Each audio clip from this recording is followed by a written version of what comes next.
Quantum Kickflip is a proud member of the Alberta Podcast Network. Locally grown, community supported. Previously on Quantum Kickflip. The route to Popularity goes right through Prismatia, and we've already been there. We were just there the other day. Like, I don't think there'll be any problem. Yeah, straight shooting. No urgency in the plane of Prismatia was a damn lie. All right, everybody stay calm. We can do this. We're a crew now, and we got each other's backs. Oh, God! I am scanning for possible exits out of Prismatia. Well, scan faster. We gotta go. Welcome to the plane of Empyrean, pals. Staying in the plane of Empyrean for any extended period of time typically requires logic binders. In my other gear, I have something that is just nebulously titled, Something You Shouldn't Have. Yeah, okay. I will let you have this logic binder. I do like the idea that it is limited to one. And the five of you successfully managed to kick into nth gear and punch through this thin zone out of Empyrean. At this moment, I would like one of you to roll 2d6. Oh no. That's double ones. In an instant, you're through, and all you can comprehend at first is heat. You've gone from a barely comprehensible dream to a painfully tangible nightmare. Welcome to the plane of Calorium.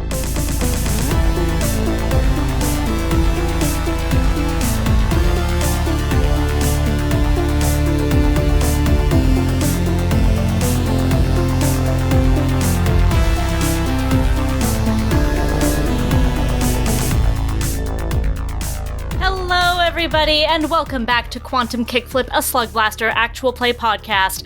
My name is Laena, I am your host and your Slugmaster, and with me are five of my best and funniest friends in the whole world. And they're going to introduce themselves and their characters to you right now. And what I want to know about your characters today is, what's their ideal weather like?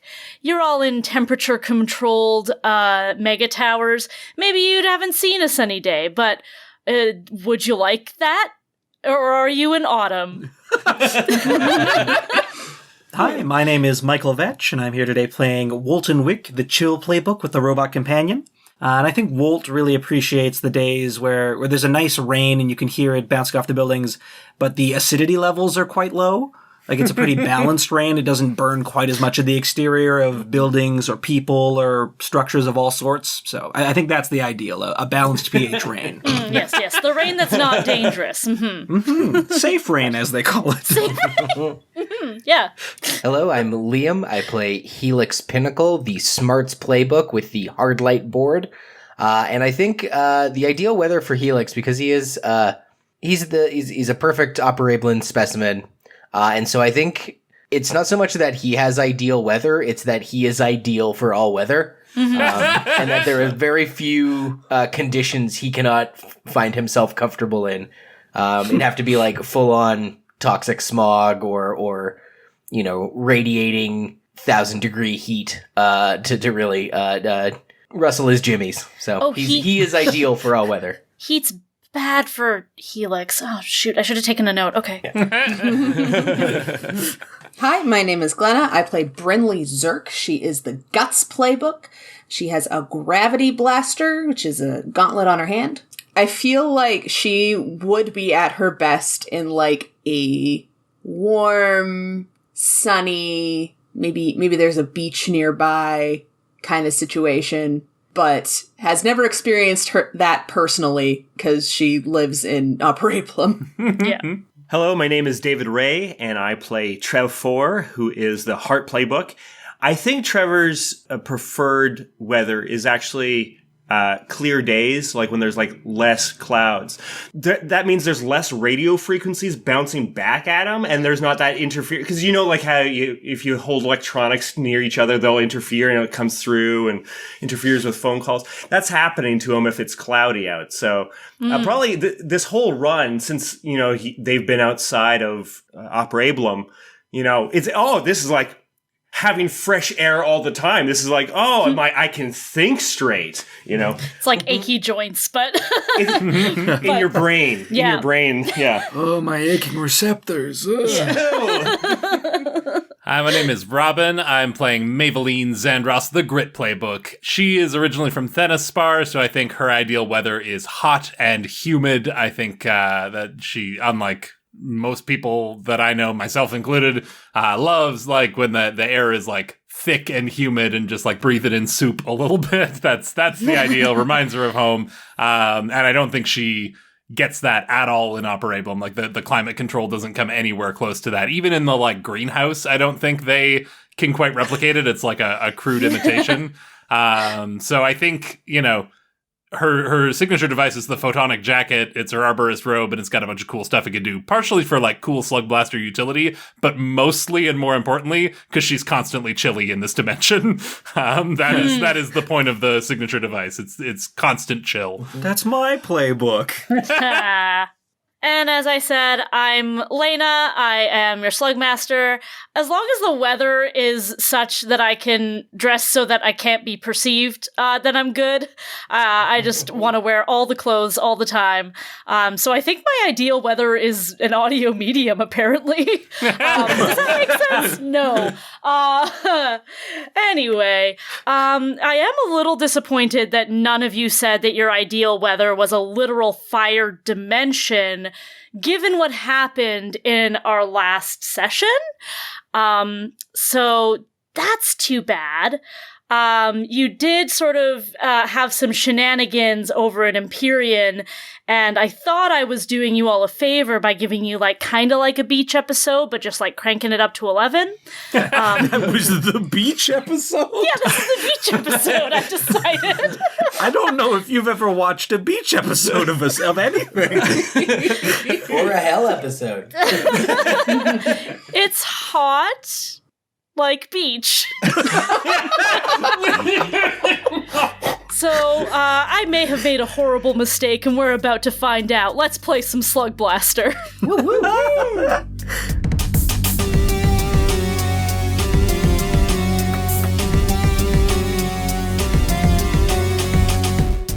So, the five of you were trying to get to Popularia to go to Dibocon, the Dibokin convention that Wolt was particularly excited about.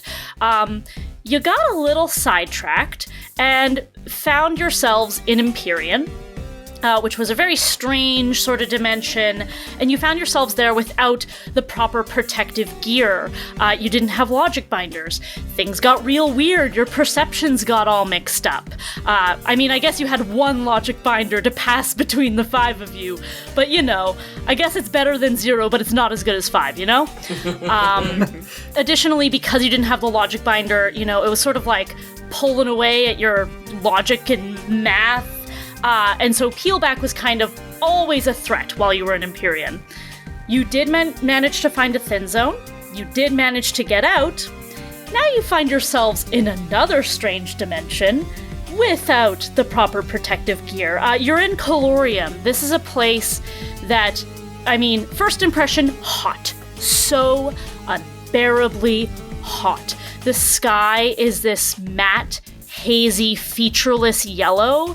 Is it ash? Is it clouds? Is that just what the sky looks like? Who's to say? It's too hot to tell. If there's a sun behind there, it must be massive. Like there's a field that looks a little bit brighter than the rest of the sky, but it is far bigger than what you assume a sun might look like. Maeve would definitely know. That's too big. The ground is very, very bright, and it's causing a lot of strain for you because it is like a carpet of red glitter from the coals and the embers on this ground. And it is jagged with ridges and cliff sides and mountains and plateaus and hoodoos, and it's hot.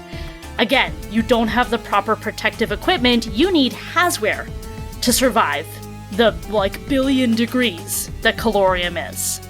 So you find yourselves in a similar situation that you were in before. So I am once again setting up the progress track that we had last time of exit. Once you check off all 4 marks of that track, you can find a thin zone, you can punch through, get home without needing to roll.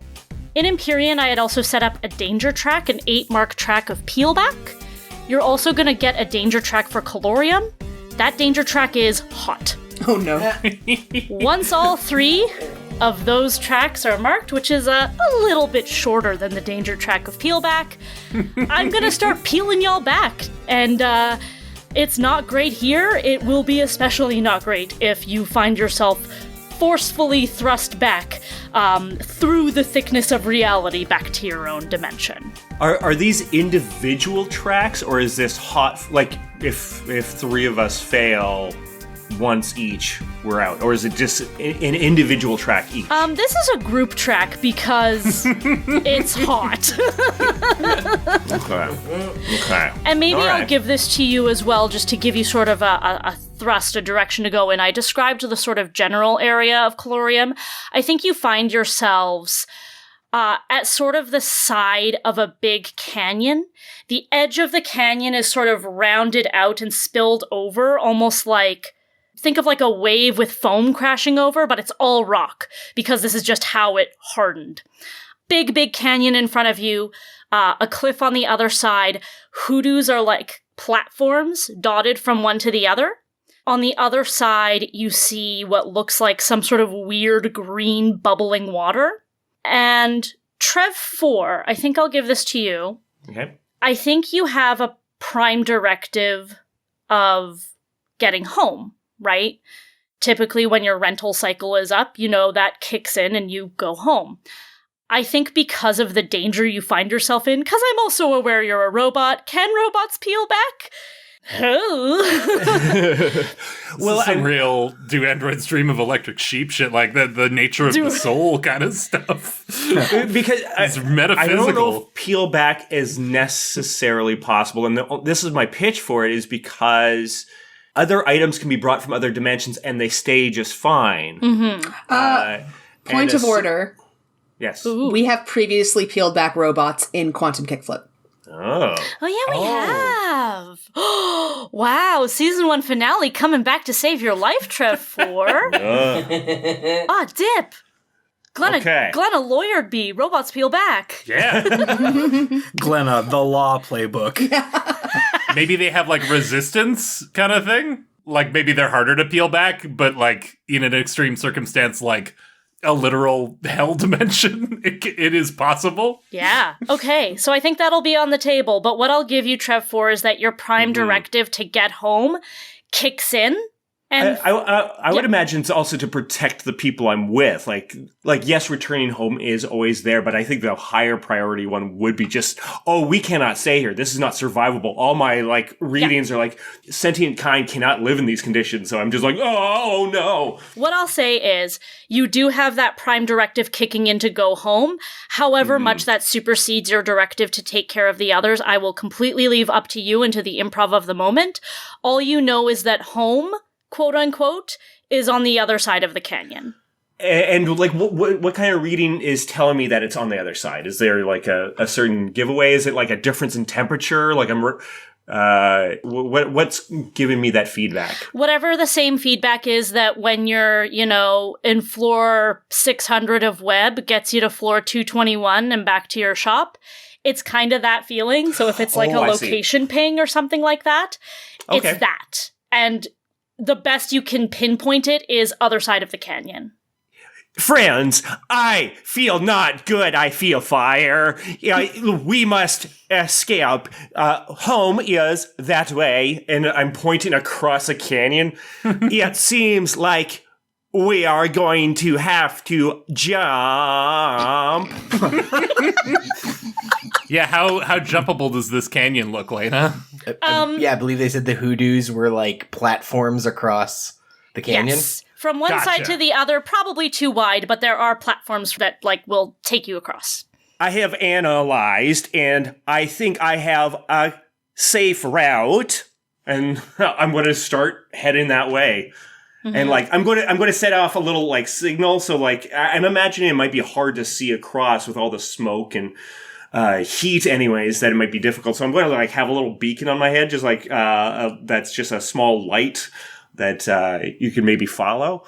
And start taking off, I suppose. Alrighty. I got a pitch for our first crew expense. If first time we get a little money rolling in, Hasware. We need Hasware, apparently. Agreed. I guess Trev seems to know where he's going. Should we, I mean, looks like he's mapping a path. Yes, I think we should follow Trev. He seems to know where he's going. And I'm feeling quite disoriented, so anyone with even an inkling on the direction we should head, I'm inclined to follow them. Then let's get boosting out of here. I have an idea just before we take off, so we don't lose each other in this place. I'm worried about, with the smoke and the ash and the everything. I'm assuming Dave's going to have to make a roll here to cross the canyon. Before we follow after, can I roll to use my hard light upscaling to create some sort of, just something for everyone to hang on to, like a big hard light chain coming out of my jacket, so we can all sort of stay linked as we move through this dimension? Yeah, totally. Sweet. So would it be like Trev 4 is like leading the way, you're kind of trying to follow me as closely as possible, and the others are keeping up that way? Yeah, I could even toss you one end of the hard light chain and everyone else could grab the other kind of thing. Okay. Yeah. Just to kind of basically like when you see stressed out parent at a mall who has or like the people who work at daycares and they have the kids on a big long like kid tether that they have to hold while they cross the street. Yeah. One of those, but for cool slug blasters. So cool. I'm going to use a D6 from my photonic jacket. And can I use some crew resources, crew? Cool. What do we got? It would be our last D6. Are we okay with that? Or do we want to save that? We should save that for... Well, for what? Use it now. Yeah. That's true, yeah. If you're not saving it for the fire chasm, I don't know what we're saving it for. That's fair. There is also a hype kick, just to put that on your radar, too. That's what I'll do. I'm going to use 2d6 from my jacket to make sure this gets done. However, I will also use the crew's kick. Obviously, what I'm rolling to do here is just keep us tethered and not necessarily get us any closer. But if I mark a kick here, can this also mark our progress track? Of course. Beautiful. Then I'm rolling with 3d6 to create this cool Slugblaster tether. Starting off the night great with 2 6s. Oh, let's go. Describe this hard light upscaling. So yeah, Maeve kind of, I think she's done upscaling coming out of the arms of her robe before, and I think it's a similar thing here, where out of one arm comes a short length of just like big chunky hard light chain links, forming a chain kind of coming out of her arm. One of them is shorter, and she throws that forward to Trev, and one of them is longer, which she lets trail behind her for everyone else to sort of grab onto. Amazing. With your kick, you will absolutely mark the progress track of exit. Because you rolled a 6, you are not gonna mark the danger track of hot. And additionally, while problems may mark the danger track, there is no risk of anyone getting separated as they try to make it across this chasm. Yes. Till someone falls, and then we all go with them. Whoops. In fact, actually, I'd like to offer then, that's going to be Helix's offer. I'd like to point out that, well, yes, this will keep us all together. That will also keep us all together should someone slip. So I'm going to generate a contingency. And I'd like to activate the energy lattice and turn it into like a big like pickaxe, like one big python, I think it's called, the thing you like grip onto. So that way, if one of us falls, it like kind of supports us or whatever. Yeah, and I think he'll even take up the rear. Like literally an anchor. Yeah, I'll be the one on the back, and I'm ready to like hook myself into a hoodoo at any point. Perfect. I want to get Trev's roll first, because we had this offer established of him leading the way, but we're going to get your roll right after that. Sweet. I can almost see his role coming into play if one of us fails. You know what I mean? Yeah, I guess I'll ready it. I think I make the shape. Helix makes the shape, and I'm going to kind of like, not to use too much D&D terms, but like ready my action. Should anyone fall, I want to activate my energy lattice and grip it into the ground to save. Sounds great. Yeah, because also depending on how this goes, you might want to reform it into something else. So, yeah, but you are ready to go. Okay. Well, I'm going to use the last of my resources. I think Trevor is realizing that this is like, we're in an emergency space. So I'm going to use a die and a kick from my attitude. And so that'll be 2d6 with an extra kick. I am also going to take an extra die by doing a dare. Okay. So I'll mark a trouble, I think. Yes, if you mark one trouble, then you can take a dare and add a die or a kick to your action. Okay, I think I'm going to add the die. Sure. Just to make sure I can... I already have a kick on there, so... Oh, boy. Oh, that was looking bad. I got a 6, though. I did get a 6. The other two are not good. The 6 was like obscured. Yeah, it was like in a shadow and everything. But yes, so I'm guessing it was able to kind of figure out. I was able to perceive through the steam and the smoke and everything the best kind of thing, and start leading the crowd and like guiding them along. So I'm hoping that's a couple of things on the progress track. It is 2 because you added a kick to it. You figured out exactly the safest and most reasonable way to get across this canyon. So there is only 1 mark left on the progress track, and still no marks on the danger track. Well done. Congrats on your 6. So I think I want you to imagine like as if the camera was coming from the side and you just see all these like convenient layered platforms, and so you're seeing us kind of hop and then hop down, and like maybe at one point we have to almost do like a wall run, like a wall jump where we go off the side and then like going at a steep angle pointed down, but we're able to keep up the speed, and we're quickly approaching the last part of the canyon. I don't know if we complete the track across the canyon or we're coming up to like the last big kind of gap. Yeah, I'll say that you are all gonna make it across the canyon safely. If one of you wants to do a roll in this specific platform area of the canyon, please feel free. But if you would like to make a play on the other side, I will absolutely allow that. I want everyone to imagine like an aerial view of this just like big, dark, jagged scar in the earth of Calorium as you're jumping across these dots along the edge of the scar, and the air is just like warbling and shimmering, and up above you, these like pale, almost white, but like pink flamingos with long legs soar down and land in this bubbling green lake that is like right near the canyon that you're on.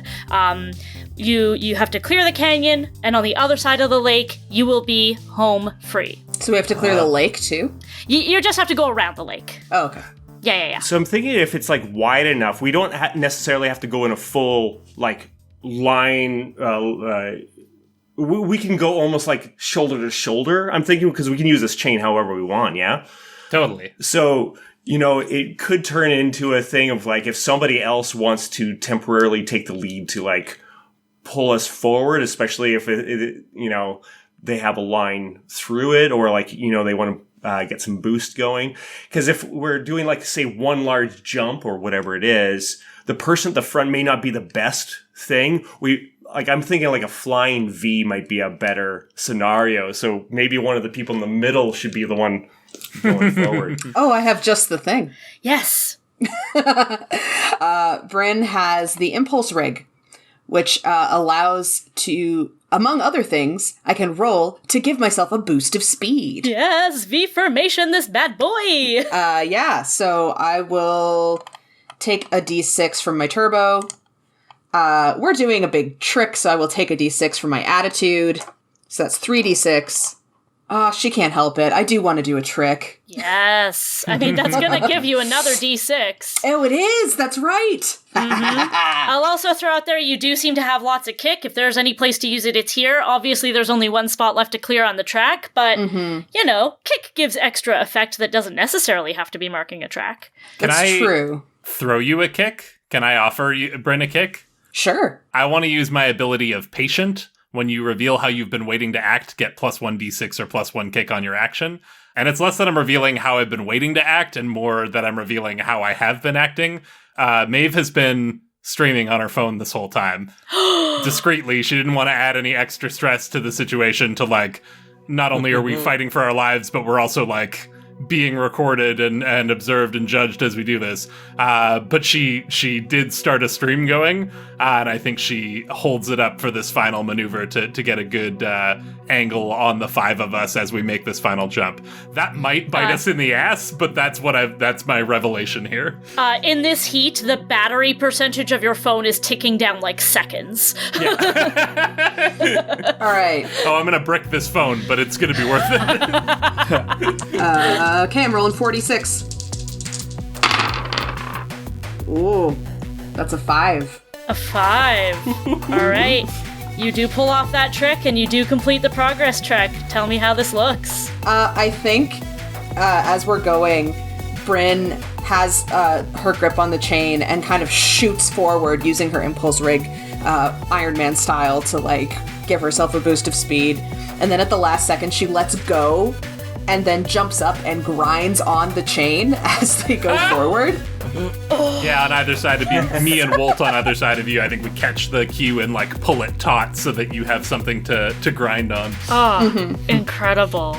You are barreling towards the thin zone, and it was a mixed success, and you did pull off a trick. Of course, please mark your style if you haven't already. That does mean your problem has to be worse. Here's what I'm thinking. As you kick up to get up onto this chain, it sends up a shower of coals. Maeveline, on your camera, it looks super cool, but Bryn, you kind of get pelted by the coals.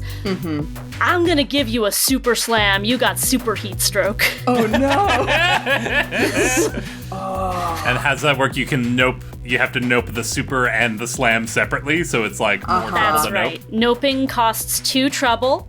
So noping the entirety of the super slam would cost you 4 trouble. Noping it partially would cost you 2, and it would clear at the end of this run.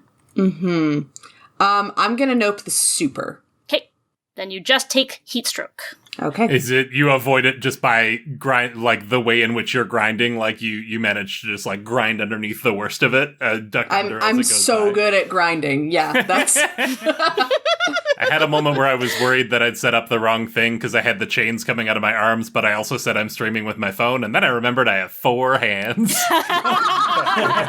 Amazing. If anyone were to do it, it would be Maeve. I want to check in with Helix and Wolt super quick. The progress track has been marked. You have a clear path to this thin zone. Once you punch into nth gear, you're good to go. There's like 2 free spots on the danger track. Still a little risky if you want to pull off any cool stunts while you're here in Calorium.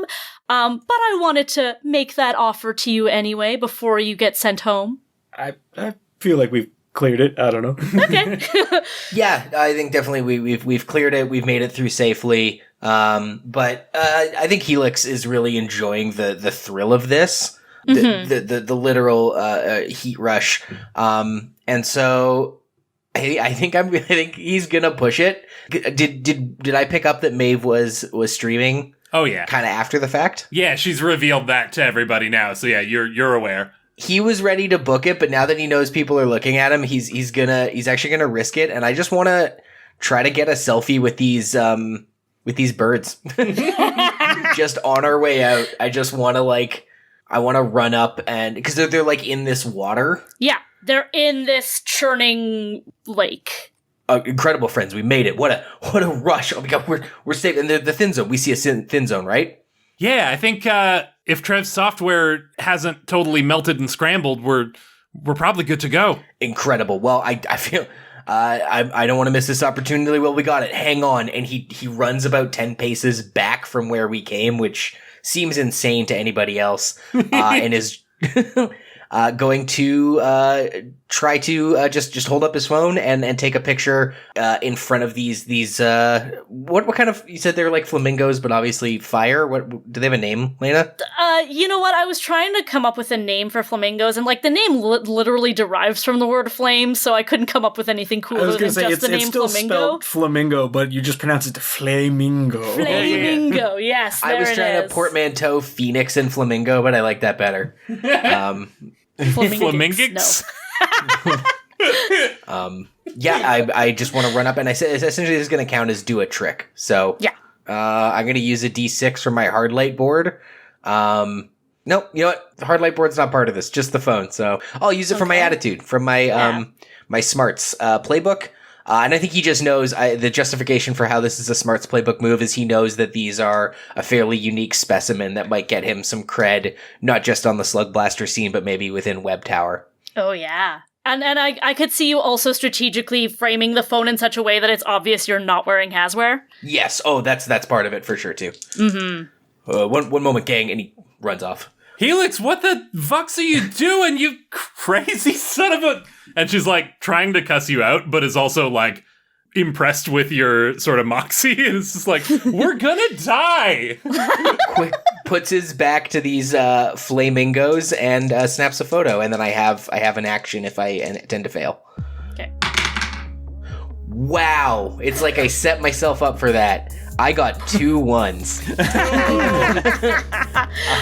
These ones are blessings. So but I'm going to go ahead and use biology, my know-how ability under my smarts playbook. It's just one of the skills I haven't used yet. If this would help with your action, knowing a lot about biology, that is, you can spend 1 trouble to upgrade a 1 to 3 result to a 4 to 5. Okay. And so I think just the fact that he is trying to do a somewhat showboaty nature photography, that is how it's about biology. Okay. Sure. Maybe what I'll say, and this will be part of your complication, there is a problem, so I am going to mark another track on hot. Mm-hmm. And this was a trick that you were doing, right? Yes. Yeah, so you can mark a style as well. I think what ends up happening is you get close to the lake, and you're about to snap this picture, and you start to, like, rile up the flamingos, and, like, they start to seem aggressive towards you. Mm-hmm. And you change your body language in such a way, maybe you crouch down and make yourself look a little smaller and then frame the photo or something like that, to sort of divert their attention from you so that they don't just start attacking you while you're trying to get this selfie. Mm-hmm. So you do manage to get the selfie. Mm-hmm. But the flamingos had advanced on you for a bit. They splashed some of that water on you. It is hot. It's super alkaline. So you are going to take a slab of Scalded. Great. I get to use another ability I haven't got to use too much. I think I did it last session and didn't explain it well, so maybe I'll do a slightly deeper dive here. But I'm going to use the flicker switch on his hard light board to avoid a physical slam by marking a turbo. So there goes my last D6. I blink out of existence for a second. Helix blinks out of existence for a second. What's it feel like? And I think he feels it tingle on his back. He feels it start to the sensation of the splash burning through his jumpsuit, and engage flicker switch, and suddenly that perfect cool temperature washes over him because he is no longer in existence on this plane. So he is the perfect temperature of no temperature at all. The water continues to splash through where his corporeal form was previously, and then in a second he's back. And I think maybe that affects the picture where he looks a little half phased. Oh yeah, okay. In the picture, like he looks almost like ghostly in front of these very pissed off flamingos. Mm-hmm. This is actually going to feed into what makes your complication worse, because you said you did a trick. Mm-hmm. Maeve? Yeah? You were turning back to like, film Helix as he was doing this, right? Yeah, again, big smile plastered on my face while trying to be the voice of reason here and yelling like, you're gonna get us all killed, we're gonna die here! But grinning all the while. And you see a flock of flamingos, like 2 or 3, advance quickly on Helix, stop, splash of water and hiss of steam, and then Helix is gone. Oh no. And then he's back. Okay. So you don't know what happened, but you don't know what state your friend is in, basically. Yeah. But it looked really bad, and you don't know if it's fine. Yeah, I think her first thought upon seeing that, like, Helix took damage and then disappeared, she thought for sure that he peeled back in that moment. And now he's here again, and she doesn't know what to think. Because I don't think she's necessarily seen him use this ability, or if she did, she was, high head of her mind on fucked up logic at the time. She's freaking out a little bit and is like, the smile disappears basically, and is like, we gotta go. Helix, come on! So the 5 of you accelerate, punch into nth gear, and you break through the thin zone, out of Calorium, and back to Operablum. The intensely hot temperature mercifully is gone and abates. The brightness also. It was a lot for all of you to process, and wherever you find yourselves, it is artificially lit in a way that is perfectly pleasing to humanoid eyes and robot visual receptors. It's a little noisy. It's like moderately lit, and I think before I go much further in where you are, there's one last thing that I want to resolve with this run, and that's the disaster roll, babes. I thought maybe we got through without one. I thought maybe they forgot. Fuck.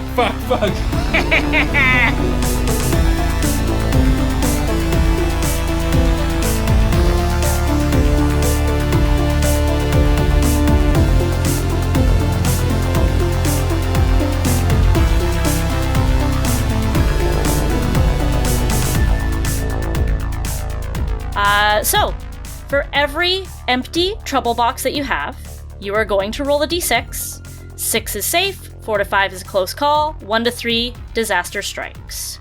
Let's get those rolls.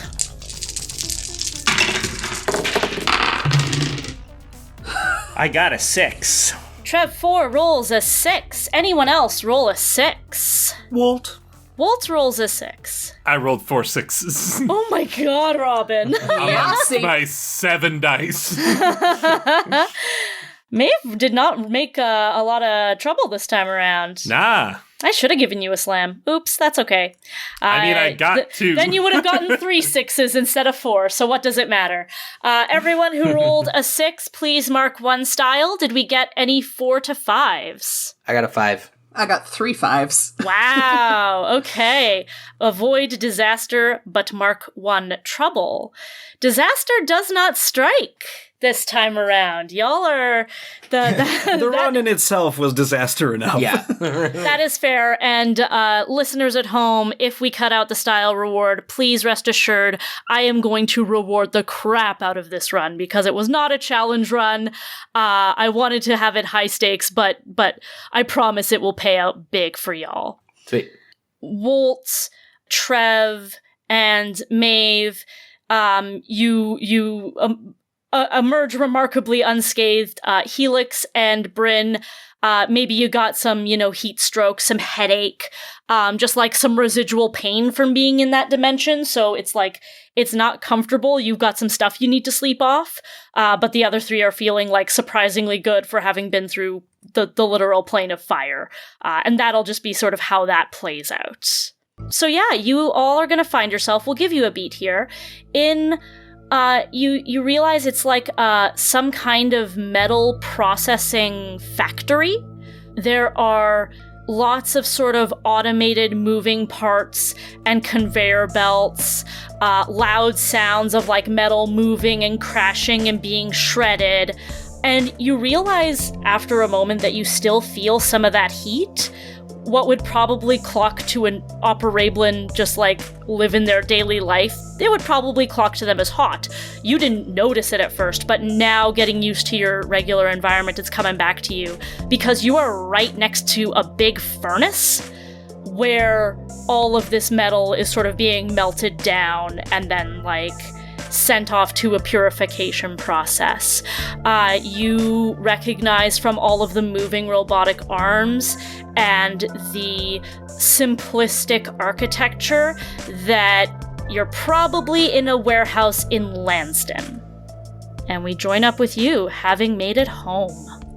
Holy Vux gang, that was a close one. Is everybody here? Did everyone punch through? Looks Maeve like it. scrambles to look around to do a head count, but it looks like we got 5 of us. Woo!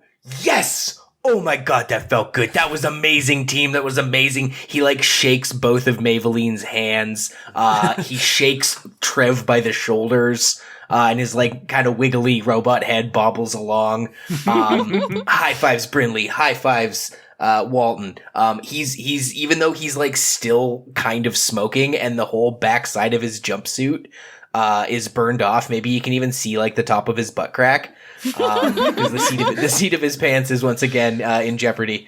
But yeah, he's doing that, throwing his fists down, woo, woo, yes, grinning like someone who just got off a roller coaster or a mosh pit or something. Helix, are you okay? You were gone for a sec there. What happened? Did you peel back? No, that was my flicker switch. I engaged the flicker switch. It allows me to avoid physical slams. It's one of the features of the hard light board.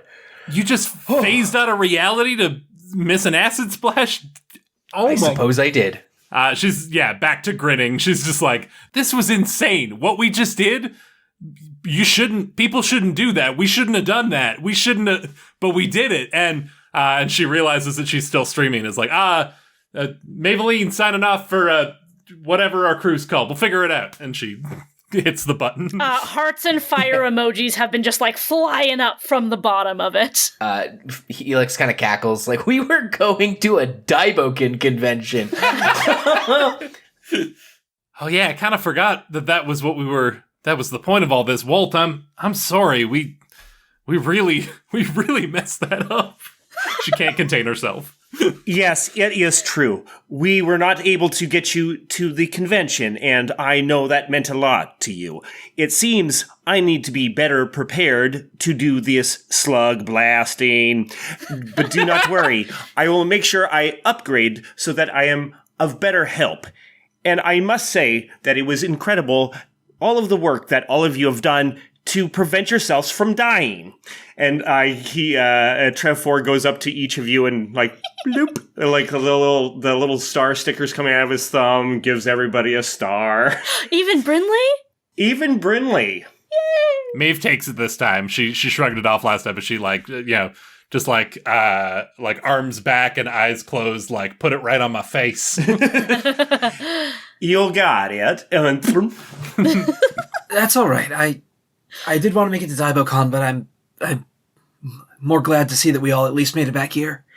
Plus, it runs for multiple days. There's always a chance we can still catch it before the end, although I don't know if anyone wants to try and take a break before we make another run.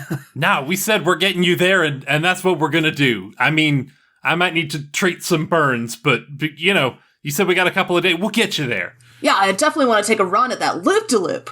Yeah, we can't let Brabley have all the fun. Fair enough. Well, this has been lovely, but I must return to my docking station. Oh yeah, I guess we're almost running to the end of your rental time. We need to find a way to put a hold on you or something. I don't want anyone sneaking our 5th crewmate. You tell your boss that we get priority, all right? Well, that will make him very pleased to have a longer-term contract. Oh, wait, do we have to pay for... maybe... Never mind. Forget I said anything. That's all right, I got it. Bryn kind of smiles and puts her arm around Trev 4 and around Maeve, and she's like, that's all right. I got lots of cash. Is Bryn distinctly shorter than both of these other people? Yep, absolutely. If it's on Bryn, then, Vux, yeah, permanent hold. We'll definitely make arrangements. Speaking of arrangements, does anyone happen to know what part of Lansdowne we're in right now? The hot part? And with that, let's do some cleanup, give you some well-earned rewards, and move into downtime.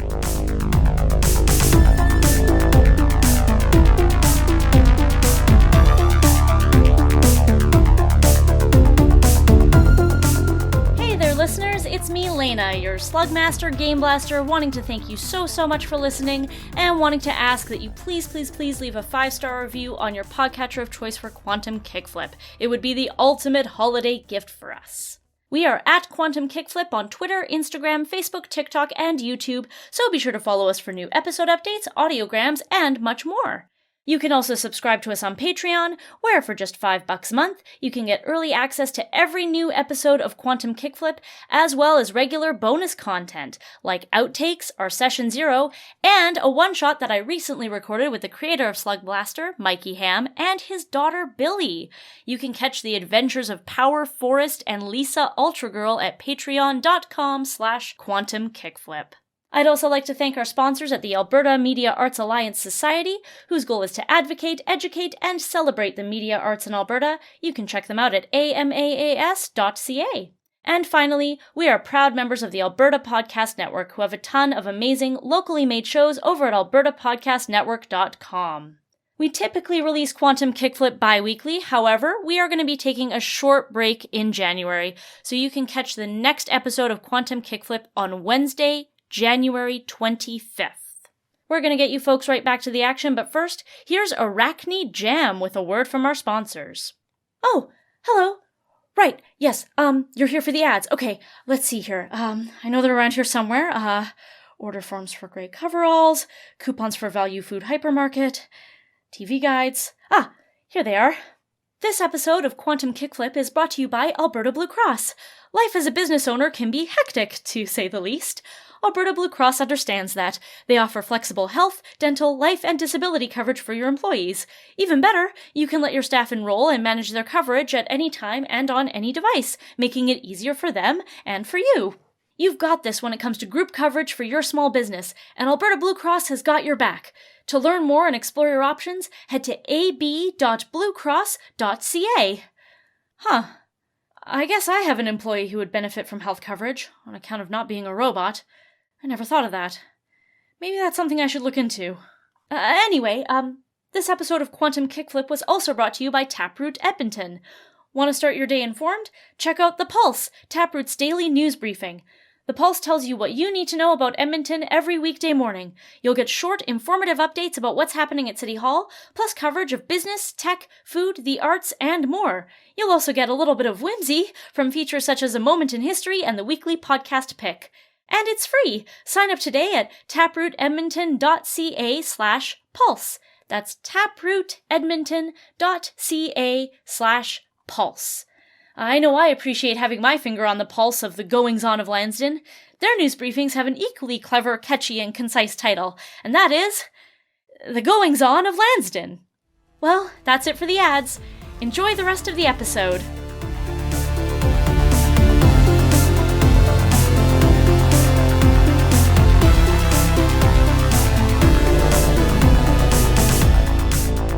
I'm going to start by opening up a portal zone to everywhere that you folks have been.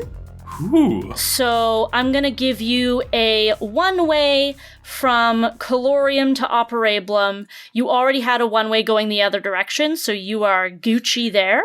Is that one very dangerous? Calorium was the sort of very dangerous part of that.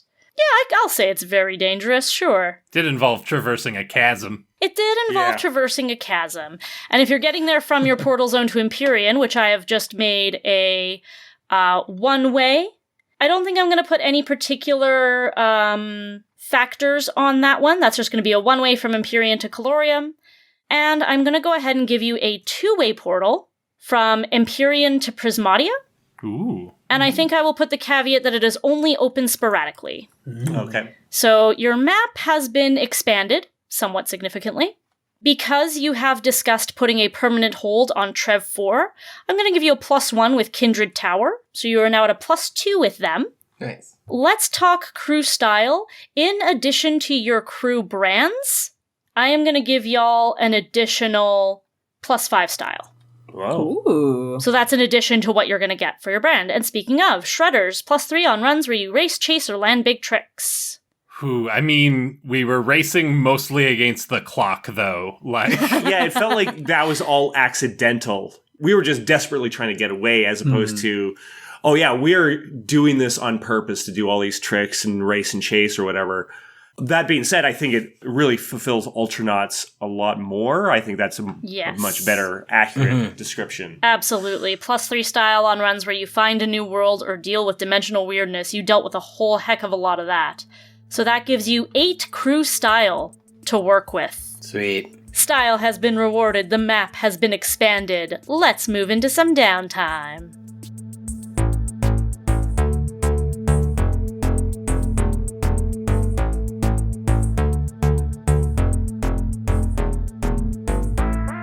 So, we join up with the 5 of you again in Kindred Multiversal Mega Tower on floor 221. You're all making your way to the robot shop to return Trev 4. Normally Wolt would be the only one who would need to do it because he was the one who rented him in the first place. Trev's running a little hot, and so maybe you want to make sure that he gets where he needs to go safely. So we join you en route to the bot shop.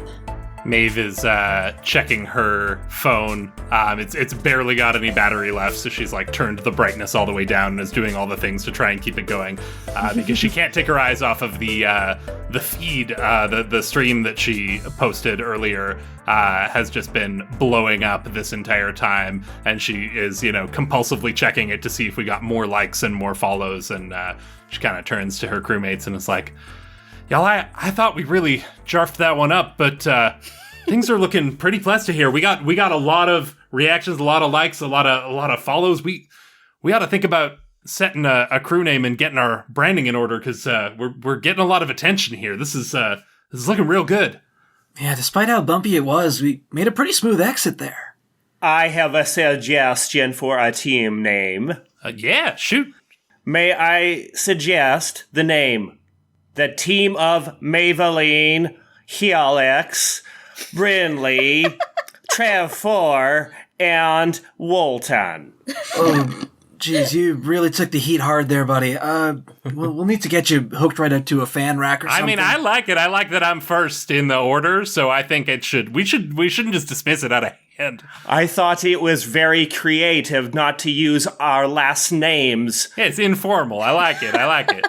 Mostly I like that I'm first. Take it easy there, Trev. We'll just, we're almost at the door. Bing! Welcome. And you walk through into the harsh yellow light that never ever changes, and make your way towards the back counter, where a friendly-looking robot with the insignia BR8N is stationed at the till. Brayden, you got that one right? Yes, it is my duty to cover your break. I got this, fam. Hey, Braden.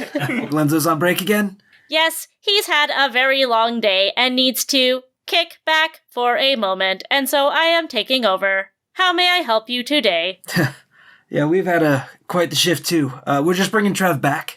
I see you are all covered in gold stars, so your time with Trev 4 must have gone well. It is true. All things considered, yeah.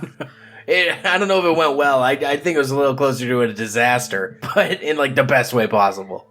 The best disaster, a gold star disaster.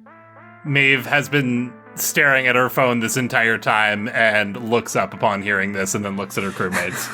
Whoa.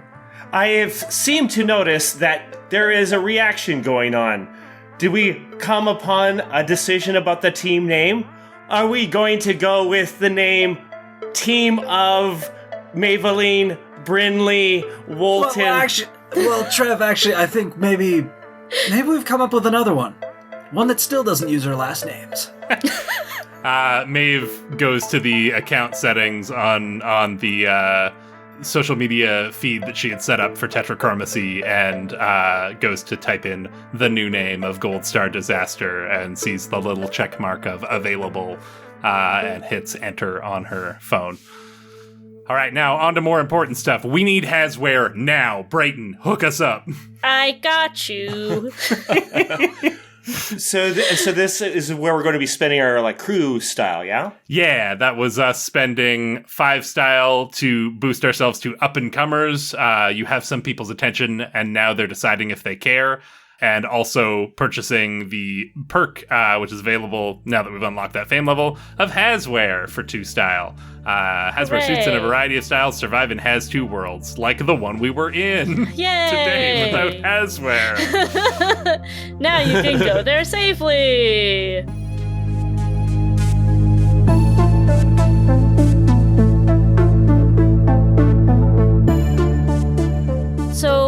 the four of you leave Trev 4 at the bot shop to be tended to and for him to charge and recover. The little scrubber bot that usually tends to Trev 4 whenever he returns is appalled at the condition of their friend. At the door, as you leave the bot shop and make your way down the halls, Wolt splits off towards a lift that will take him up to floor 303 to his abode.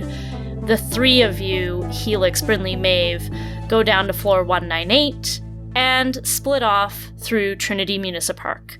Helix, you make your way back to Webb, and Brinley and Maeve, you go back to Lansdowne, and it is here that we catch up with the two of you. So, like, I think he seemed to be paying more attention to me, right? Like, I saw him give me a look a couple of times. We bonded there. He was getting swallowed up by the grass. I was getting swallowed up by my hands. I felt a connection, I think. That's pretty gridge. Pretty gridge. Maeve kind of notices the lack of enthusiasm in Bryn's voice and is like, but enough about me. How you holding up? Took a lot of heat back there. You doing all right? I just, well, we were all trying to get out, right? And then Helix decided to go back and do one last stunt, right? And yeah. No. He was the one who kind of helped us get out of Empyrean, and it just sort of seemed to be like all about him, I mean, I don't know. I agree it was a stupid move, but that's what Helix is all about. He's always looking for that rush, right? That's part of why we wanted him on our crew in the first place. Yeah, no, totally. I just, I go for a rush myself sometimes. Oh, Vux, yeah, you do. No one goes for the rush harder than you, Bryn. Helix ain't coming for your crown if that's what you're worried about. You put him in his place back in that Dibocon dash. He knows. He bows to the queen. Right. Thanks, Maeve. Hey, anytime. I think Maeve gets that sense of, like, that they're pals and they're from the same tower and they've got a bit of a connection there, but I think she knows that she didn't fully resolve this issue, that she's kind of just being humored a little bit. Tell me about that beat, Bryn. We just saw angst. -2 trouble. You've got issues. Do we know why? How do they show? +1 slam. Pick a teammate who notices. So I'm going to take the slam of jealous. Brinley is jealous of Helix. And as stated, Maeve has noticed. Nice. I was gonna check in to make sure that wasn't actually feedback for me. No! No, not at all. Not at all.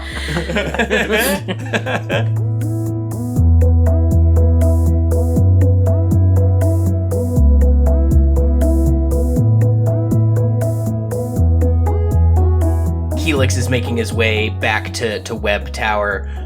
He's on his hoverboard, moving through the corridors of the tower, probably in places it would be advised he's not supposed to be doing that. Maybe people are having to step out of his way or fumble to keep, stacks of tablets or packets of sludge that they were eating from falling out of their hands as he's racing home, like full Ferris Bueller's Day Off, almost a sprint.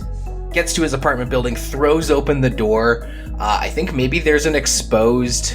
I know we had described Lansdowne as being the one with exposed pipe, but I think there is one very utilitarian slime pipe that runs just above the doorway or the hallway into his bedroom. Of course, standard slime ducts, yes. Yeah, just the slime ducts. The slime ducts of Webb. They're not all over the place willy-nilly like in Lansdowne. They're streamlined and organized, but there are some exposed slime ducts, yes. And they're smaller and more efficient. Yeah, and sturdy as hell, which is good, because he's going to just do a vertical leap, put his hands on it and kind of swing back and forth as he's like, "Hello, Bach." And then as he lands on 2 feet, sort of startles him out of his chair, and tussles his hair, maybe. Like, Bach was, sitting in a chair with his back to the door, and Helix is like, "Hey, how's it going?" Hey, did you have a good day? Vux, yeah, Bach. I'm gonna go crash in my room.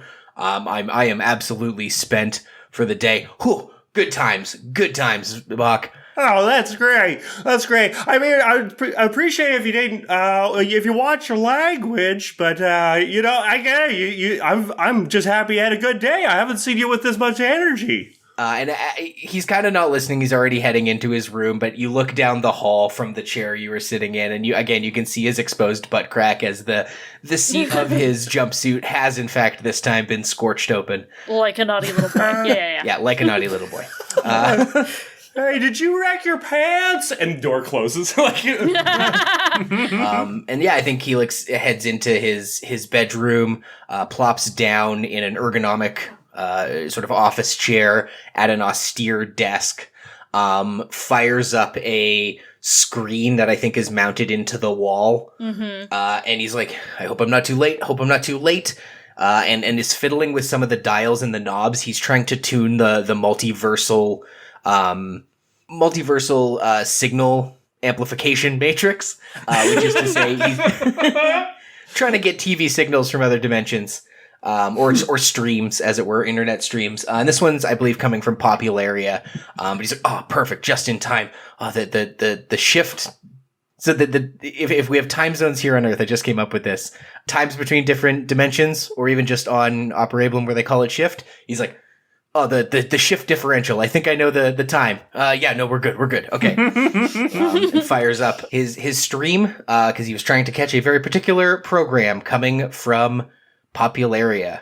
And you are just in time, as you see some stark white text against a black background, and it's in like a permanent marker kind of font, but it's still very black and white, so you know it's serious. And as the text is on the screen, there's a voice that's reading the text, and says, "What you are about to see has been done by professionals. Do not try this at home. Yes, you. Talking about you, you idiot. Don't try this at home.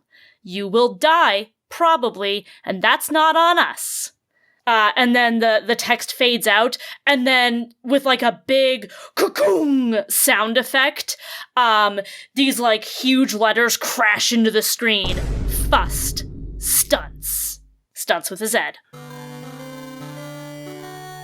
And it fades from that into, it looks like it's in a zoo, there's some fake rocks and trees and everything like that, and you can see this enclosure, and in front is this guy in a really terrible tuxedo, it's comedically bad, oh, this is for a bit, and the guy's just got these wild wide eyes and a big shaggy beard, and hey everybody, this is Mogi Jacksonville, here with Stunts, okay, is that look, the start? We all like to be romantic, right? Well, here we're going to do some kissing advice here with me and my special loved one right here, this shaggy snake boar. And it's there's a zookeeper bringing in this. It's a snake that has these big tusks that go from the bottom of the lip up, and it's a big snake. And the zookeeper's trying to keep it in line. And it's okay. Here we go. And as this wild man approaches the snake boar, it immediately bites him on the arm. He's like, "Oh, he got me. I didn't even get the kiss. Shart, help me!" And Shart, his buddy, comes running in and tries to help him out. And Shart also gets bit. And Shart falls over the enclosure into a pool in the back where there's an alligator nearby. And it's oh shit! And it's just chaos. And then it goes to an early commercial. Helix is we cut back to Helix. His feet up are on his desk. He's suckling a Capri Sun pouch of nutrient paste, and just sort of good paste. Good paste, yes. Yeah. Laughing out loud. He's I cannot believe he did that. But hell, I mean, I just went toe to toe with a flamingo. I mean, these guys are nuts. These guys are idiots. I can't believe they're the dumbest dudes on all of the multiversal streams. It's unbelievable what they I can't believe they put this on television. And then it kind of gets quiet for a second, and he starts thinking about it and seeing these guys wrestling this tusk snake, looking at his phone, and looking at the picture he got with these flamingos. And he's just like, ignorance is bliss, man. It's a rush to be stupid. He is completely ignoring this disclaimer. He is a fan of Fust, the slug blasting organization Fust. Follow us to Slamtown. It's in the book. And he is going to begin fantasizing about doing crazy stunts on his hoverboard. Because, between the Glasshopper in the first episode, the Daibokin dash in the next episode, this whole ordeal running through the multiverse, his biology is such that he's pretty balanced most of the time, and these bursts of adrenaline are really doing something for him. But also all of these situations that have triggered the adrenaline have been him putting himself in recklessly dangerous situations. And, like we said in one of the last episodes, like, he learned some lesson. I don't know what, but this sort of furthers that train of thought. And that, of course, was one of my smarts beats. Inspiration, I'm going to -1 style. A big idea interrupts you, gnawing at your mind and flooding you with adrenaline. Do we know what it is yet? You drop everything to go work on it. Pick a teammate who is there. I don't think I'm going to pick a teammate who is there necessarily for this one. Mm-hmm. But yeah, he is inspired by his own antics and the antics of these stunt guys on multiversal streams. And I'm also going to roll that into another beat if I can, kind of just make it all one scene. Totally. Out of character. So I'm going to clear 2 trouble. You do something you would never normally do. What is it? How does it shake your worldview? +1 slam. Confused, distracted, who notices? I'm going to go with distracted. Or no, I'm going to go with reckless, I think is the slam I'm going to call it. Yeah. But he jacked on this adrenaline rush, jacked on a great team name, Gold Star Disasters. That has such a ring to it. He's going to pull out the drawing app on a tablet and start trying to brainstorm stunts he could do with other people's Daibokins, knowing that this next stop may very well be a Daibokin convention on Popularia, home of Fust. Mm-hmm. And on the desk next to you, a pretty stinky Daibo Vice just like beeps a little bit, and you hear a little oh yeah, I have because Jellikin is a little hungry. Yeah, I think whatever this is, it's going to involve his Jellikin ooze. Oh, I'm very excited.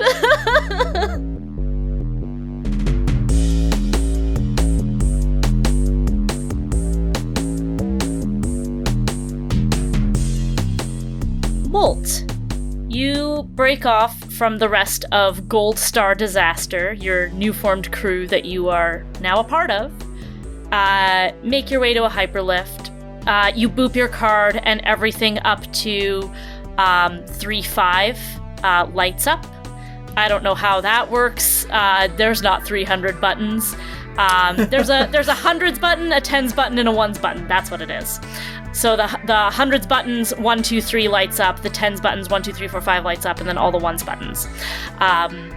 You plug in 303, and it zhoops you up to the floor where your apartment is. Yeah, and I think as Wolt is making his way from the lift out into the rest of the tower, making his way through the kindred streets, he's kind of overcome distracted in his mind with everything that went on this run.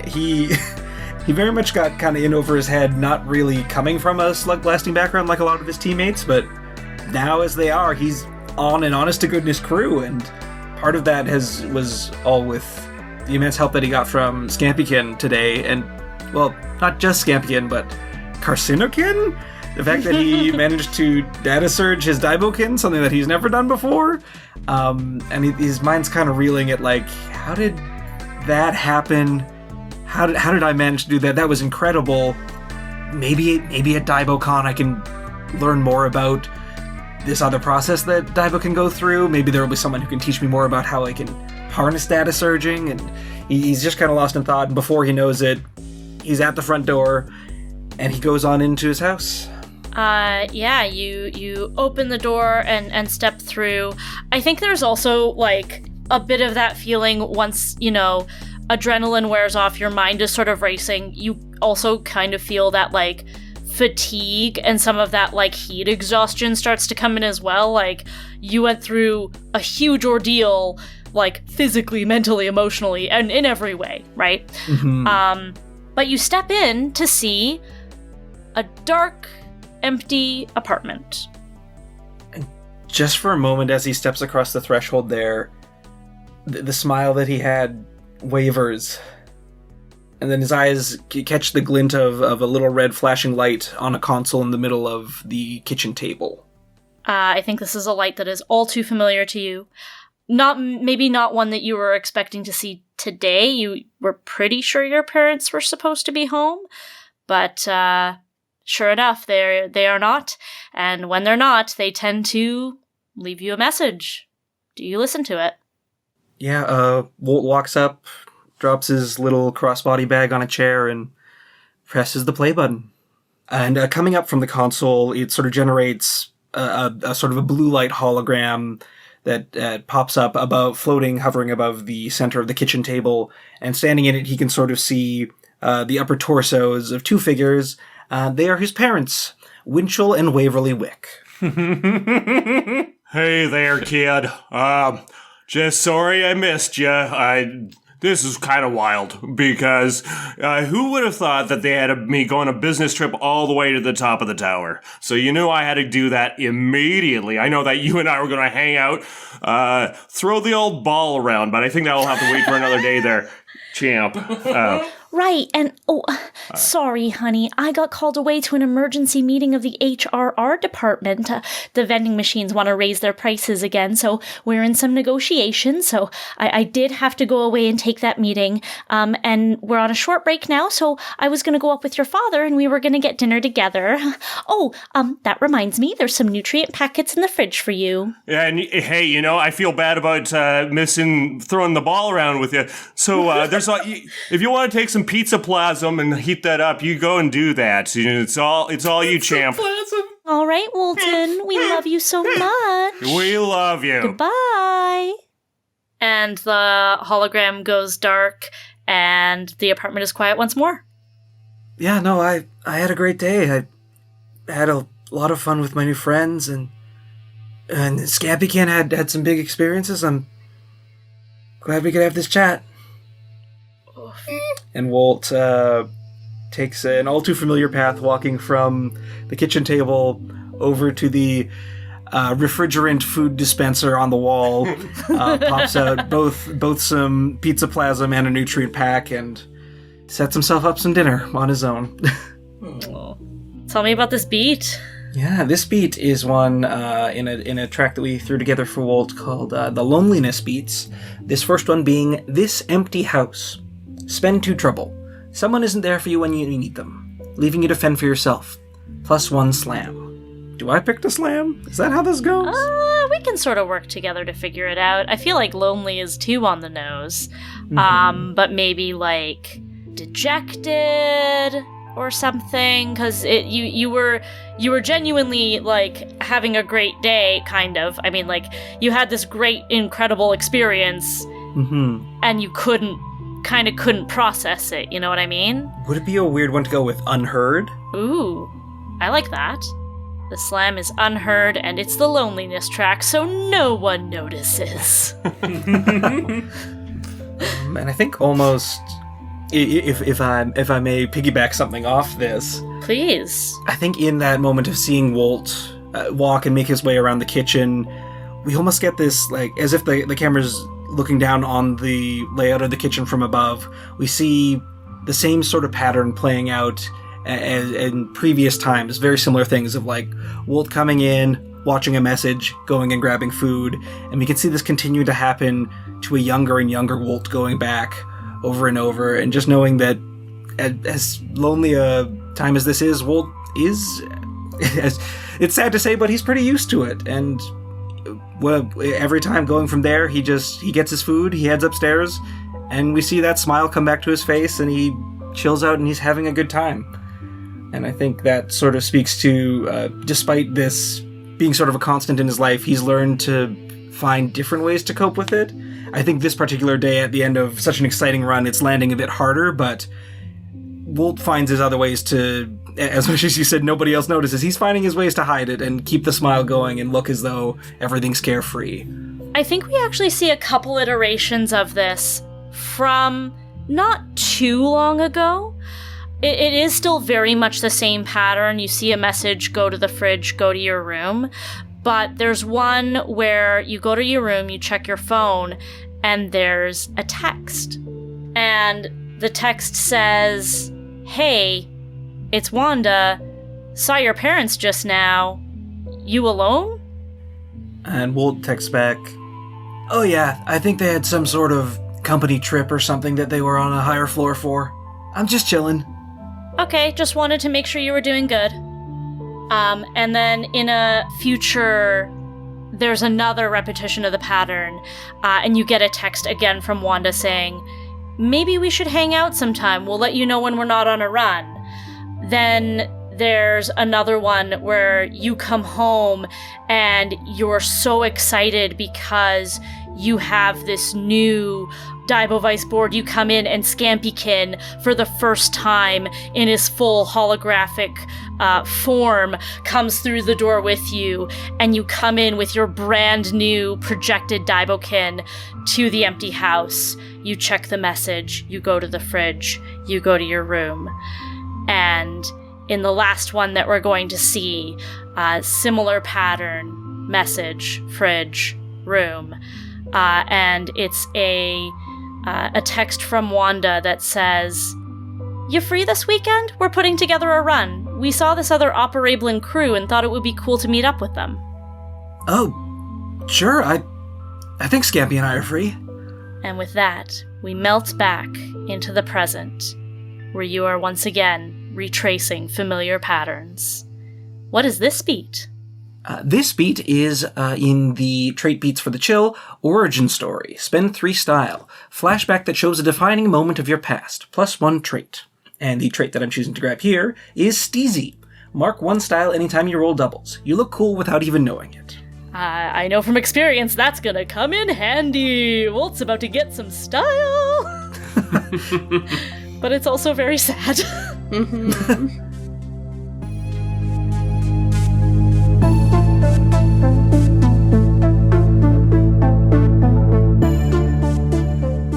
The digital space of Operablum, as always, is teeming with activity, and in one little corner, there is a virtual void, completely empty, nondescript floor, no walls, no ceiling, just gray space. Suddenly, a figure materializes out of thin air. She looks like your typical Operablin, except her hair is like a weird, rich brown color. Super not normal for Operablins. Moments later, another figure materializes out of thin air who looks exactly like, I believe we said, Don Knotts? Yes, that's correct. Out of Three's Company, wearing Of course, yes, thank you.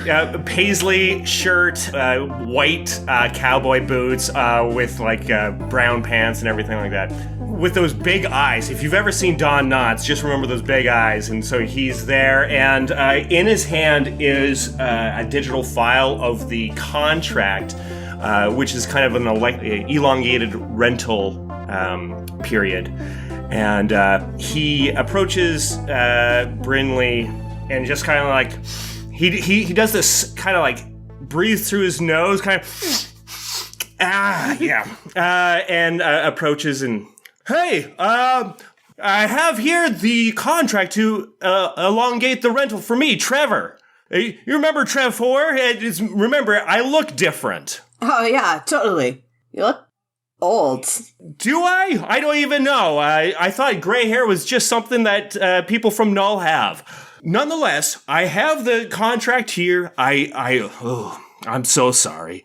It seems like I made a mistake, and allowing myself and my circuits to be completely burned out is going to cause a problem, and I am so sorry. But it seems like it's going to increase the rental price to have me, and if more parts on my break, you're going to have to pay for it. Oh, all right. This is not going to be a problem, is it? No, I don't think so. I mean, like I said, I've got cash to burn. I am one of the what is a preeminent courier who now does inter-tower deliveries. So, well, that's great. I really do like working with all of you, and I would hate to give up this opportunity. yeah, Because, I think I'm a bit of a ladies' man, and I would like to get out there. Sorry, that's some residue from the programming of this character. I'm sorry. yeah, totally. Don't worry about it. Well, I should let you know that this will be a high priority to make sure that I don't get any kind of damage on me. We'll keep you safe, Trev. Don't worry about it. Well, that's great. Well, once again, I very much appreciate this. So here you go. And I go to give you a star, there's none. I'm an avatar of Don Knotts, and I just take my thumb and just put it onto your shoulder. And I try again, and it's not. Oh, I am sorry. I'm gonna say this again. Don't even worry about it. So yeah, I basically, that is Trouble at Home. That's that beat. Your family, or in this case, Glenzo, disapproves, and that's why they're going to be more watchful of the condition I'm in.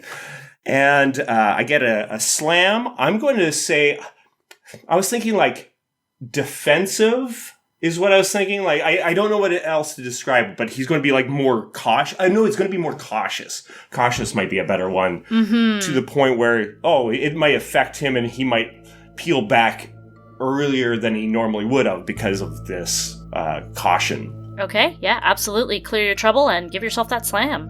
Yeah.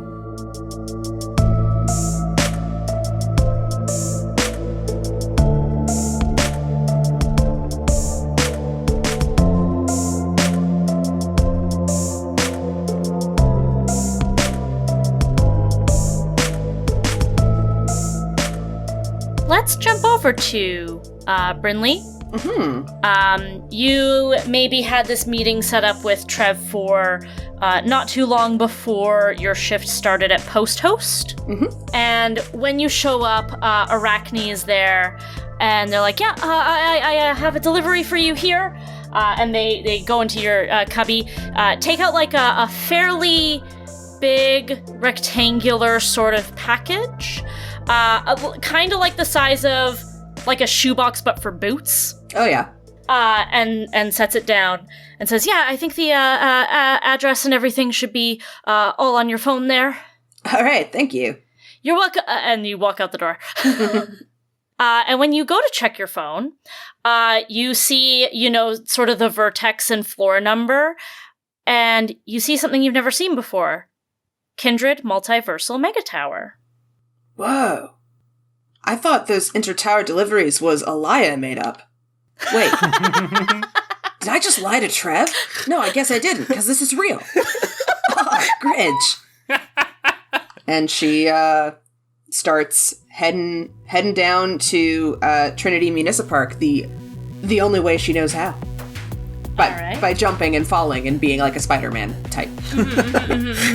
I am slightly curious to know how you navigate the floors of Kindred, because I'm gonna say that this is in the 420s. Nice. Yeah.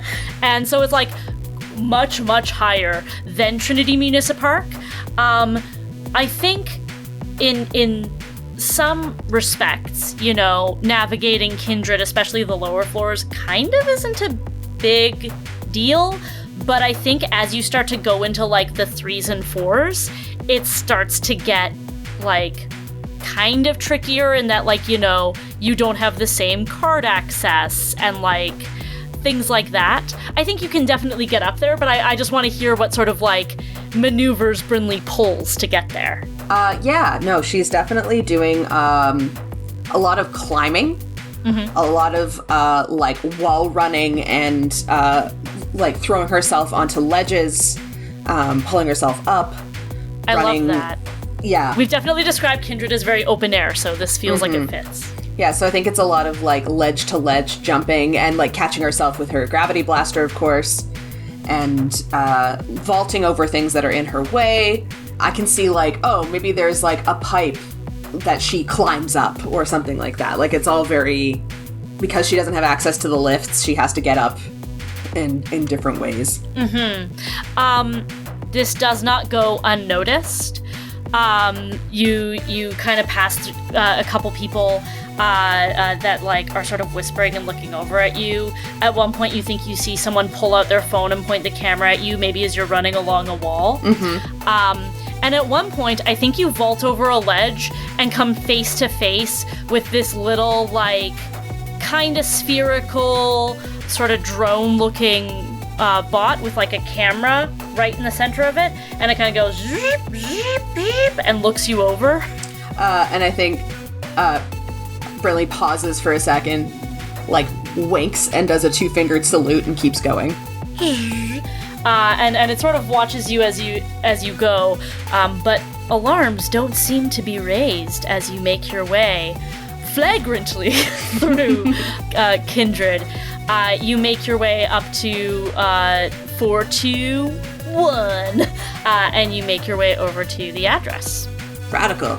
Brinley kind of, like, makes a big deal of the next time they're in the VR chat room being like, yeah, so I was in Kindred, and they definitely caught me on camera, and people were noticing me, and, like, just kind of going off. And kind of like, yeah, you know, well, I know you all love some adrenaline yourself, but, you know, Bat of the Queen. Maeve gives you a knowing look. I'll throw out there, too, that anyone who's listening in the chat, maybe you already know, because people have posted videos and have been, like, posting about Brinley, and I think in following, maybe, like, they've managed to, like, track it back to Gold Star Disaster, and so some of you have seen the video, because they're like, is this the same Brinley from Gold Star Disaster? She's so cool! Yeah. Tell me about that beat. All right, so that was part of the Guts track. Spotlight, -3 style. You get scouted by a sponsor, become the fan favorite, or get singled out for some kind of reward or accolade. You aren't humble about it. +1 legacy. +1 fracture. Ooh, first crew fracture. I know, on the day we got our name. This is like scratching up the paint on the first day you get a car. Quick reminder for how fractures work. You have 2 write-in fracture boxes. Anytime you do something that sort of challenges the cohesion of the crew, you would get a fracture. If you fill all of your fracture boxes, the crew basically breaks up, and in order to reconcile and come back together as the crew, some sort of significant price has to be paid. So you have incurred your first fracture. What do we want to call this? Bow to the Queen. Bow to the Queen! Yeah. Sorry, I was waiting because I was like, I know what this one's called. I need to set. You had that locked and loaded. I love it. I also would like that to be a being good, because I was doing my job. And doing it very well. Sure. Chores, homework, Bible study, showing up for your shift on time. You know, actually trying. It costs 1 style and it lets me clear 2 trouble. Nice. That helps sort of even out the style and trouble that you've gotten in this run. Mm-hmm. Beauty.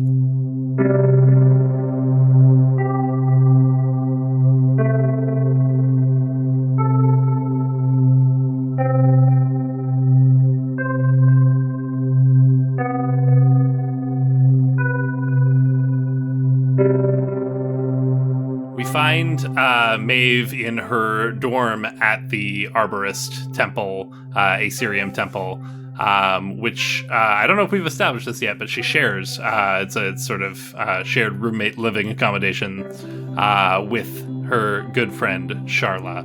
And Maeve is sort of sitting on the edge of her bed and tinkering with. She's got sort of her arborist robes, her photonic jacket, spread out across the bed and across her lap, and she's got sort of the lining separated from the outer casing and is like tinkering and soldering paneling inside of it, and is just like doing maintenance and repairs and upgrades as she chats with Sharla, recounting her latest exploits and adventures as she works on her jacket.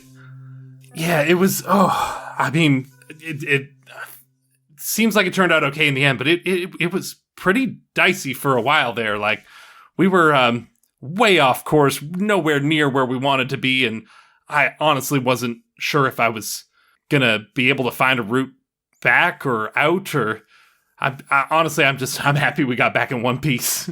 Gosh, Maeve, I just don't understand it. Why bother taking risks for this slug blasting thing?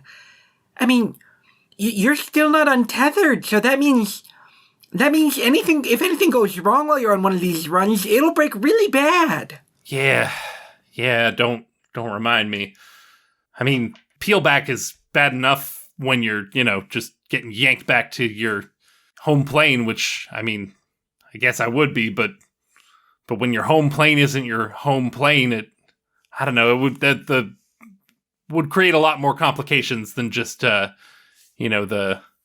aftershock and the soreness that comes from getting yanked. But like, I mean, if I get pulled back to Thenaspar, I could get in some serious trouble, but I don't know, it's worth it in the end, or at least I gotta believe it is. It's the only thing I really care about. It's the only time that I feel like I'm doing what I meant to be doing, I just wish you cared a little bit more about the Arborist Temple and our work here. If you spent a little more time studying, maybe you would have gone through the untethering ceremony at the same time as me. Then there wouldn't be quite as big a risk for you. Yeah, I've been meaning to ask about that. How did it feel like when they cut it, when they disconnected you? Does it hurt? Does it feel like something's missing now, or do you feel more connected? It was the strangest thing. In the moment when the ceremonial dagger was being held towards me, there was just this chill, this cold. But as soon as that passed, it felt like I was filling up from all around me. The rest of the multiverse just opening right up. Gosh, it was really special. I think Maeve is like clearly a little enraptured by this, like she's hanging on your every word a little bit, but she sort of realizes that she's been staring and kind of shrugs it off. And I was like, yeah, well, I'm just doing this because, it's my quickest route to get out of trouble with the Arborist, so not like I really care about any of this stuff anyway. It's just a means to an end, You never know. If you try caring about it, you might realize that there actually is something deep down for you.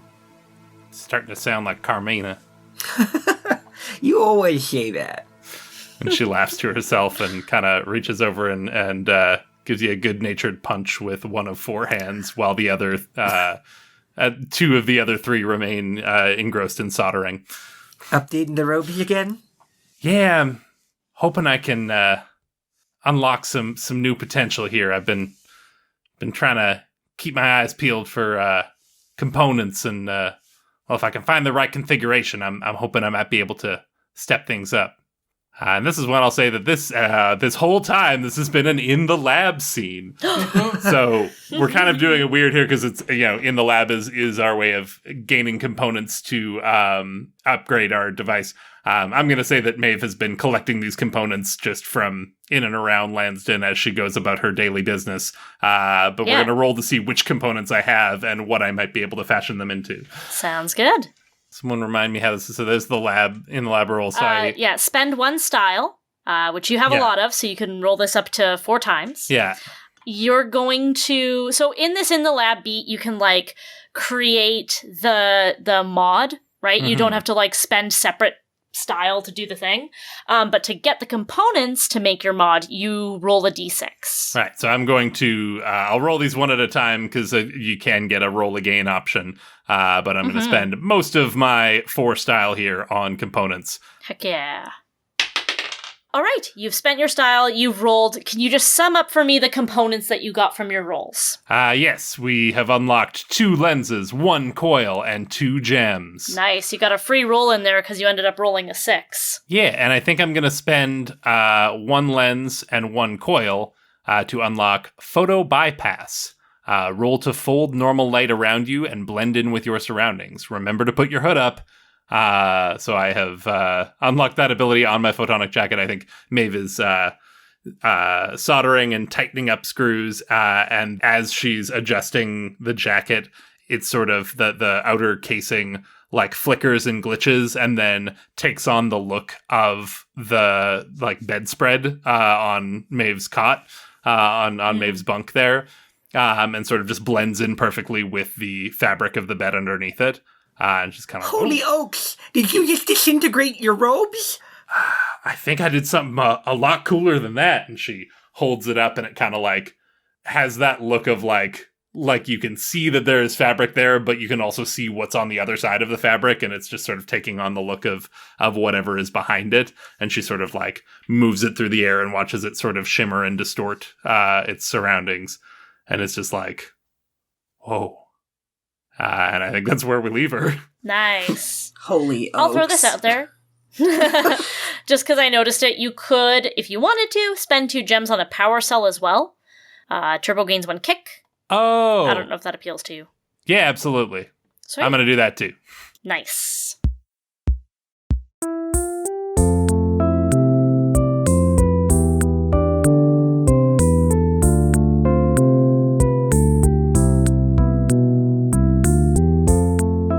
Trev 4 is in the shop, and he knows that he's got to become a better Slugblaster. He knows that he's ill-prepared for it, and he doesn't necessarily know how to get more information about it, but at the same time, he figures he can sharpen his perception. So he starts digging around the different robot parts and trying to like kind of see what he can find to create and to improve and kind of install parts into himself.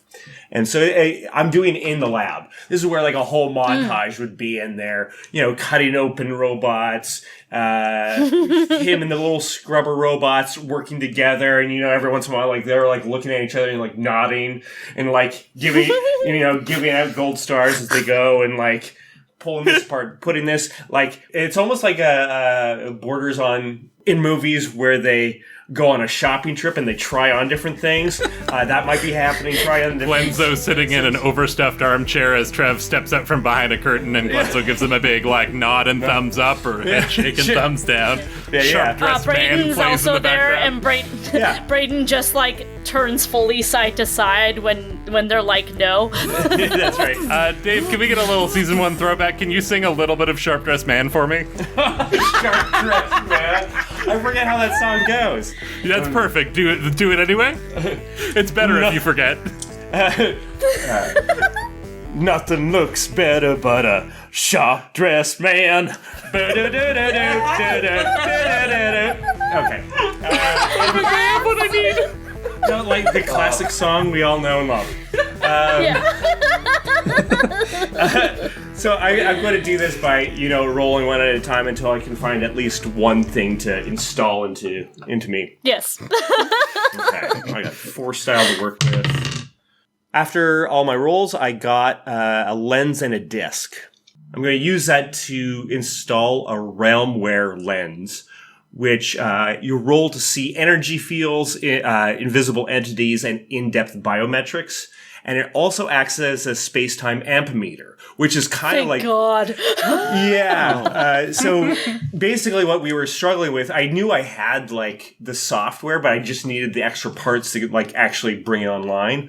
And so, yeah, now we can do the thing that would have been such a help in this whole run. So, Trev, you have a little bit more style to play with. What you thinking? Well, this is what I'm thinking. I'm thinking, we were able to kind of pull together and get the Hasware, but the problem was the rest of them are not protected. If we're going to be able to do well at this, they need to be protected as well. So I'm going to buy us some masks. Now, technically, Trev 4 does not need these, but these weak living beings need this help. So I'm going to spend one of my style, and if it's okay with everybody, I'm going to use one style from the group, and now we can go to even more places and be not at a disadvantage. Nice. Buying us masks that you don't even need. Real heart move. Yeah. Aw. Yeah. Oh no, we gave up our lungs to buy you a box for your style?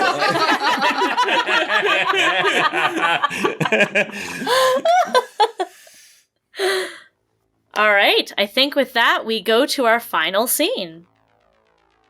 Brinley, Wolt, Helix, Trev4, and Maeve. The 5 of you meet up from your respective towers in Trinity Municipark. Your slams are all healed up, you've gotten your rest, your batteries have been charged both figuratively and literally, and you're back together once again. All right, we ready to do this? First official run as Gold Star Disaster. We got the branding, we got all our accounts shored up, and yeah, I'm ready to run some streams. We have a map to Popularia. Yes, we have a map. Also, I have updated myself so that we can navigate through portals. I should be able to detect portals to other dimensions. That's something we really should have had, like, right out the jump. I don't know how we missed that one. These masks are a handy addition too. Thank you, Trevor. No problem. I figured you need to breathe. I do not. So I need to rectify that. All right, well, all these preparations in hand, I think we're set to go to make it for the very final day of the festival. DaiboCon, here we come. And with that, the 5 of you get on your hoverboards, power up your rocket knees, kick into nth gear, and punch through the thin zone into Prismatia on your first official run as Gold Star Disaster.